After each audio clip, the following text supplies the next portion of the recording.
오늘 미국 시장은 장이 안 열렸습니다. 오늘 대통령의 날인가 그렇습니다. 미국이. 그리고 유럽장은 혼조세라고 보기엔 그렇고 조금 약세인 경우가 더 많다. 근데 약세 강도가 좀 낮을 뿐이고요. 어제 중국장이 셌거든요. 중국장이 셌는데 우리나라 장도 약세를 보이다가 플러스로 터닝해서 넘어가면서 끝나긴 했습니다. 시장 자체는 아직 눈치 보기를 하고 있는 것 같고, 유럽 같은 경우에는 어제, 심리지수, 소비자 심리지수가 나왔거든요. 속보치가 나왔는데, 계속 추세적으로 올라가고 있긴 한데, 장기적인 평균 선상에서는 상당히 아랫부분에 있습니다. 이게 계속 말씀드리긴 하는데, 예를 들면 이게 코로나 팬데믹 때였잖아요. 이렇게 세창에 내리 꽂았다가 반등을 하게 되면 이게 새로운 경기 사이클로 반등한 이후에 새로운 경기 사이클로 하면서 추세적으로 계속 올라가는데, 이게 지금 새로운 경기 사이클로 진입하면서 올라가는 거냐, 이렇게는 보기가 지금 애매모호하다는 얘기를 드렸습니다. 이거 이외에 뭐 생산이라든가 출하라든가 뭐 이런 전체적인 지표들은 이게 정점에서 내려가는 방향 쪽으로 추세적으로 움직이고 있거든요.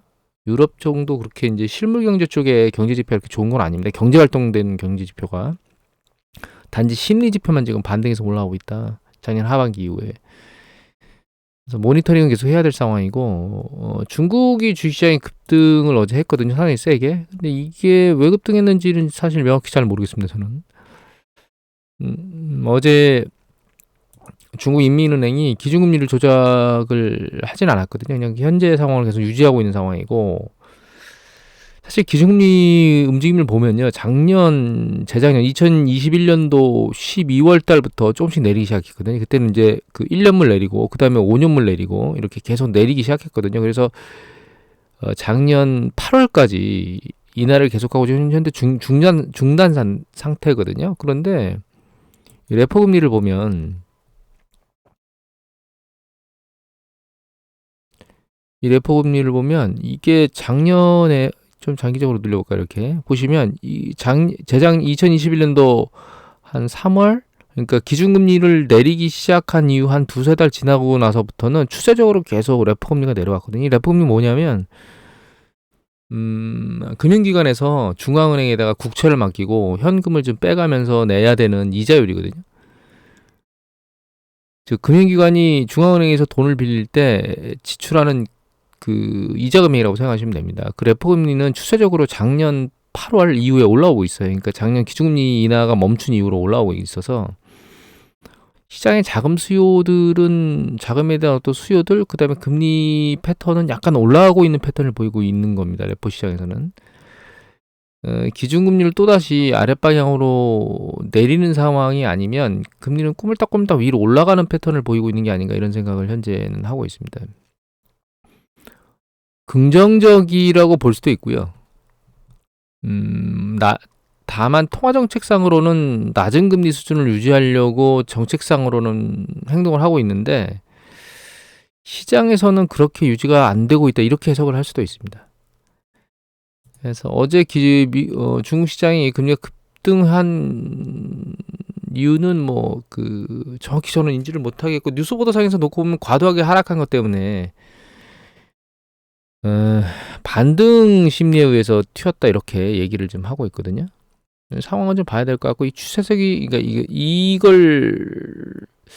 그리고 어제 골드만삭스인가에서 뭐 올해 한 25% 정도 상승할 것이다, 뭐 이런 보도가 나오면서 아마 심리적 동향 때문에 움직인 게 아닌가라는 생각을 하고 있습니다. 그리고 미국 시장의 흐름이 약간 바뀐 게 있거든요. 이 자금 동향에 의해서 그러니까 주식시장 자금 동향을 보면, 이거 필라에서 나오는 건데 이게 신용융자 잔고거든요. 이게 잔고 금액인데, 신용융자 잔고 금액이 보시면 작년에 이게 1월부터 12월까지입니다. 추세적으로 신용융자 잔고 금액이 계속 줄어들었었죠. 그런데 올해 1월 들어서 신용융자 잔고 금액이 늘어났습니다. 줄어들었던 게. 이게 왜 중요하냐면, 요거는 어드바이저 퍼스펙티브에 나오는 거거든요. 얘는 아직 1월 달에 늘어난 게 반영되지 않은 지표입니다. 차트인데, 이거는 S&P 500 지수가 파란색이고요. 그 다음에 요게 신용융자 잔고인데, 이건 리얼이에요. 그러니까 물가 상승률을 반영한 거거든요. 이 신용유자 잔고하고 S&P 500 지수의 움직임이 약간 상관관계를 가지고 있습니다. 근데 이게 지금 들려 올라갔거든요. 여기 지금 반응이 안 되는데 들려 올라오면서 주시장도 좀 들려 올라왔죠. 그래서 일단 심리적으로는 신용유자 잔고가 최근 같은 경우는 이렇게 바닥을 멈추고 이렇게 흔들리고 있었잖아요. S&P 500 지수가 보시면. 그런데 이게 신용유자 잔고가 늘어나는 패턴을 보이면서 주식시장에 빚내서 들어오는 사람들이 지금 생기기 시작했다. 이런 이야기입니다. 얘가. 일단 그만큼 심리적 패턴이 바뀌었다는 거죠. 시장이 아랫방향으로 눌리기보다는 윗방향으로 올라갈 것이다. 이렇게 생각하고 신용을 당겨서 투자를 하는 사람이, 그러니까 그 규모, 그런 어떤 액션이 생겼다. 이렇게 이해를 하면 되겠죠. 그래서 약간 뭔가 모양새가 바뀐 것 같은 느낌이 들긴 합니다. 다만 신용유자 잔고가 늘어나서 그걸 가지고 주식을 매집하러 들어올 수 있겠다라고 하는 기대감도 가지고 있긴 한데, 얘는 콜레이쇼거든요. 이거는 개별 주식하고 그 기관들이 하는 지수를 가지고 하는 옵션 투자까지 다 포함된 전체인데, 개별 주식하고 옵션까지 다 포함하는, 지수까지 다 포함하는 그런 이제 그 옵션 거래거든요. 근데 이게 윗방으로 올라가면 그러니까 아랫방향으로 떨어질 가능성이 높다는 쪽에 베팅을 하는 거예요. 그런데 최근 추세를 보면 2월 초까지는 이게 계속 추세적으로 내려왔거든요. 그런데 얘가 다시 추세적으로 올라가고 있어요. 그러니까 이게 지금 추세적으로 계속 올라가는 상황을 모니터링 해봐야 되겠지만, 얘가 이 바닥에서 이제 위쪽으로 올라간다는 얘기는 풋 쪽에, 즉 주식 하락에 베팅하는 규모가 이 시기보다는 점점 늘어나고 있다는 뜻입니다.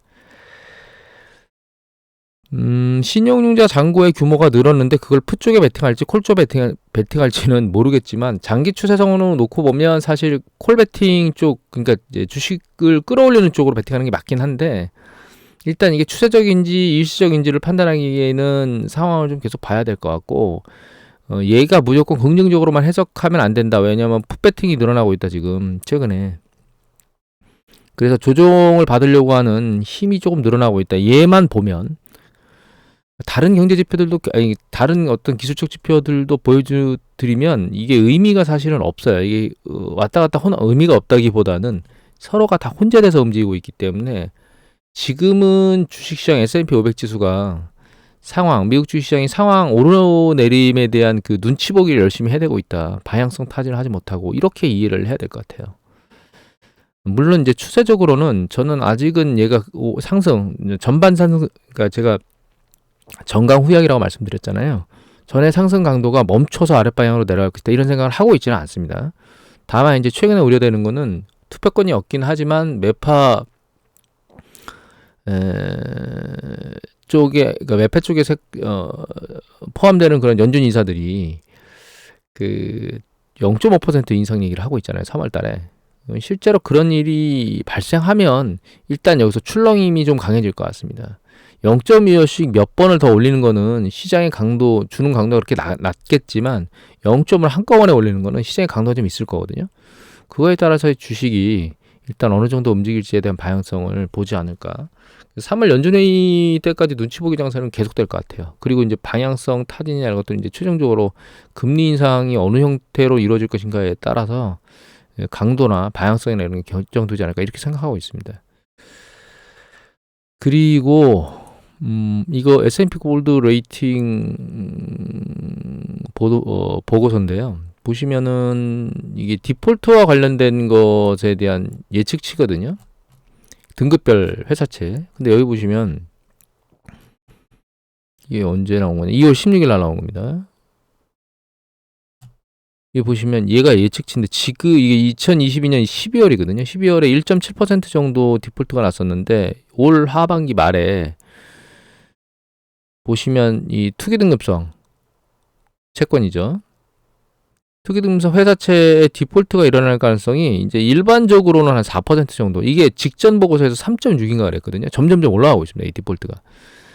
제가 그거 보여드리잖아요. 주간 파산 숫자들을 계속 보여드렸죠, 지난번에. 근데 그게 점점 좀 늘어나고 있잖아요. 이 디폴트의 확률이 전체 포지션의 디폴트가 몇 퍼센트 정도 나겠느냐라는 개념이거든요. 계속 늘어나고 있어요, 지금. 그러니까 미국 회사채 시장이 그렇게 녹록한 상황은 아닌 것 같은 느낌이 보이고 있어요. 이게 이제 뭔 얘기를 하는 거냐면 당장 뭔 일이 터지겠다 이런 개념이 아니고 경기가 정점에서 수축 국면으로 내려가는 패턴을 보이고 있는데 거기에 위험금, 그러니까 차입금리까지 상당히 높기 때문에 그 한계점을 견디지 못하는 회사? 그런 기업들이 늘어날 것이다라고 하는 것들이 보인다는 겁니다. 그리고 이제 가계 같은 입장에서 놓고 보면 제가 소득은 늘어나고 있는데 그 지출은 줄이고 있고 또 줄이는 지출 중에 이자는 늘어나고 있고 소비 지출은 준다 그랬잖아요. 그럼 기업 입장에서 가계 입장에서도 그 금리 부담 때문에 뭔가 저축은 늘리면서 지출은 줄이고 이자는 많이 나가는 이런 패턴의 모습을 계속 보이고 있기 때문에 노랜딩하고 그러니까 연착륙도 안 하고 그냥 계속 경기 사이클이 확장 국면을 지속할 것이다라고 생각하는 그런 생각은 아예 불가능할 것 같다는 생각을 하고 있습니다, 사실은. 그리고 요거는 그 SIFA 이거 어떻게 읽는지 제가 모르겠는데 여기서 발표하는 데이터 중에서 그 채권 데이터입니다. 이게 채권 발행 데이터거든요. 발행 금액 데이터인데 여기가 여기 보시면 이제 투자 등급성 채권, 하이힐드 채권 이렇게 나와요. 근데 둘 다 올해 들어서는 이게 전년 동기 대비 증감률이거든요. 올해 들어서는 채권 발행 금액이 상당히 큰 폭으로 막 줄어들고 있습니다, 지금. 그리고 이거는 분기 단위고 월 단위도 보면 끝에 보면 이게 월 단위거든요. 월 단위도 일정 부분 상당히 줄고 있는 패턴을 보이고 있어요. 상대적으로 좀 덜 주긴 했습니다. 그래서 일단 채권 발행 규모 자체는 약간씩 지금 줄어들고 있는 모습을 현재 보이고 있습니다, 사실.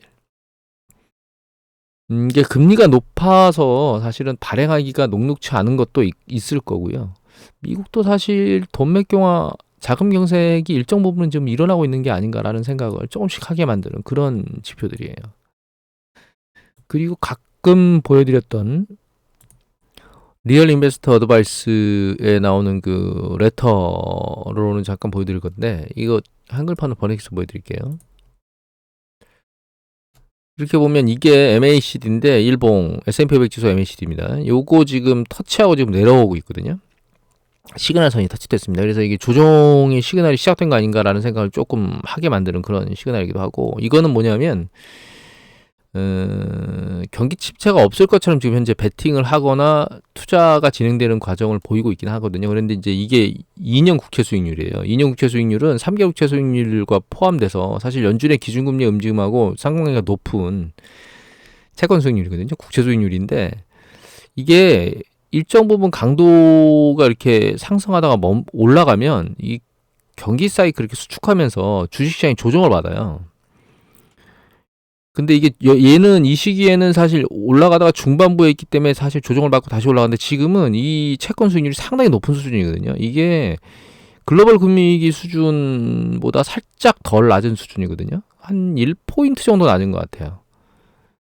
근데 이 상황을 유지하면서 이게 경기 사이클이 새로운 사이클을 만들면서 추세적으로 계속 이렇게 밀고 올라갈 것이다라고 생각하기엔 상당히 지금 높은 수준에 있는 겁니다. 사실은. 그리고 여기 밑에 차트를 보면 이게 실질 데이터, 그러니까 그 실질 그 리테일 세일, 소매 판매거든요. 그래서 뭐 전년 동기 대비 증감률이 상당히 낮다 뭐 이렇게 보여주는데 이거보다는 이게 훨씬 더 이해감이 쉬울 것 같아요. 이거는 요 검은색 차트가 이게 그 비농업 부분의 전체 고용자 숫자예요. 얘가 보시면 물론 코로나 팬데믹 이전만큼보다 직전 터지기 직전보다 전체 고용자 숫자는 늘어났거든요. 그런데 이게 리얼 리테일 세일이거든요. 파란색이 이게 숫자 고용 숫자 늘어나는 수준의 패턴을 맞추면 패턴하고 비슷한 패턴으로 올라가는 패턴을 보여요. 그런데 실제로는 사실 이게 갭이 벌어졌었거든요. 쭉 벌어진 상황에서 이게 급격하게 한번 들릴 수 있었던 2000년대 초반에 2020년 초반에 들릴 수 있었던 이유는 이게 구제금융 때문에 그래요. 그 다음에 2021년도에 다시 초반에 들렸습니다. 이것도 역시 구제금융 때문에 그렇거든요. 그러면서 추세를 쭉 벌리고 올라갔는데 이 벌리고 올라가는 추세를 유지하기가 녹록치는 않을 겁니다. 사실은 이거는 이 차트로 보여드릴게요. 이게 이 파란색이 이게 실질 그 리테일 세일이고 하늘색 요 밑에 있는 남색 얘가 그 고용 숫자거든요. 그런데 이 빨간색은 뭐냐면 이 고용된 숫자 대비 리얼 리테일 세일이에요. 그러니까 인당 실질 그 소매 판매를 일으킨 숫자라고 보시면 되는데 이게 올라가는 강도가 있습니다. 보시면 이 올라가는 강도가 있거든요. 일정 부분 올라가면 강도가 더 이상 올라가지를 못해요. 인당 소비하는 그 상황이. 근데 여기 보시면 이게 쭉 줄어들어서 퉁 튀었던 요때는 첫 번째 구제금융, 이게 두 번째 구제금융이거든요. 그 이후에 추세적으로 계속 인당 강도가 줄어들고 있어요. 그러니까 얘만 보면, 이 차트만 보면 유지되는 것 같죠. 하지만 인당 지출하는 실질 소매 판매 숫자는 계속 추세가 줄어들고 있기 때문에 우리가 이 얘기를 하잖아요. 연준에서 계속 기준금리를 올리는 가장 주된 이유는 고용시장을 진정시키기 위해서 올리고 있는데, 그래서 연준이 한 4. 죄송합니다. 사례가 약간 들어서 4.5나 4.6 정도까지의 실업률도 용인할 수 있다라고 예전에 발표 나온 것이 있는데, 그 얘기는 이 숫자가 준다는 뜻이거든요. 이 숫자가 줄어들으면 이게 인당 소비하는 실질 리테일 세일 이 패턴이 아랫방향으로 붕괴될 수 있어요. 얘가 계속 늘어나줘야 되는 패턴을 보여야 되거든요. 얘가. 그런데 얘가 견디질 못하고 아랫방향으로 내려올 거라는 얘기입니다. 그러니까 이게 지금 엇박자가 난 얘기들을 하고 있는 거예요.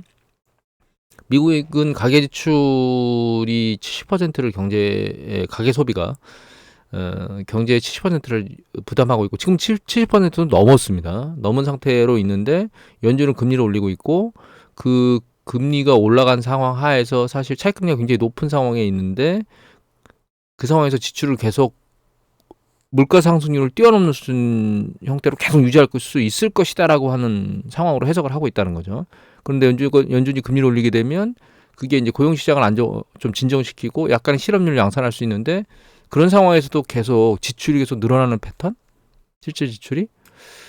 이게 가능하겠느냐? 이게 아무리 생각을 해도 불가능한 패턴을 유지하고, 그러니까 얘기하고 있는데, 그런 상황에서 주식시장이 그러니까 경기가 연착륙도 없이 그냥 비상에서 날아갈 거다? 이게 아무리 생각을 해도 저는 어폐가 있어서 이게 녹록치 않은 얘기들을 계속 하고 있는 거 아닌가라는 생각을 하게 됩니다. 사실 지금 보면. 마지막으로 한 가지만 더 거론하겠습니다. 이 뉴스 기사인데요. 혹시나 해서 서울신문의 김희민 기자께서 2월 20일자에 올린 주식입니다. 대만 주식을 처분하고 있답니다. 미국의 주요 기관들이. 여기 보시면 블랙록, 워렌 버핏 투자회사 벅시아 해서웨이 이외에 블랙록, JP모건 등 미국의 월가 금융회사들이 일제히 대만 TSMC 주식을 대거 처분한 것으로 밝혀지면서 일각에서는 중국의 대만 침공 가능성의 움직임을 대비하고 있다. 이게 위험 관리하고 있는 거겠죠. 혹시라도 참고하시라고 이건 올려놓은 겁니다. 그러니까 선제적 대응을 하고 있는 것 같아요. 그래서 혹시 TSMC 투자하고 계신 분은 참고사항을 하시라고 올려놨습니다. 오늘은 이 정도로 마치도록 하겠습니다.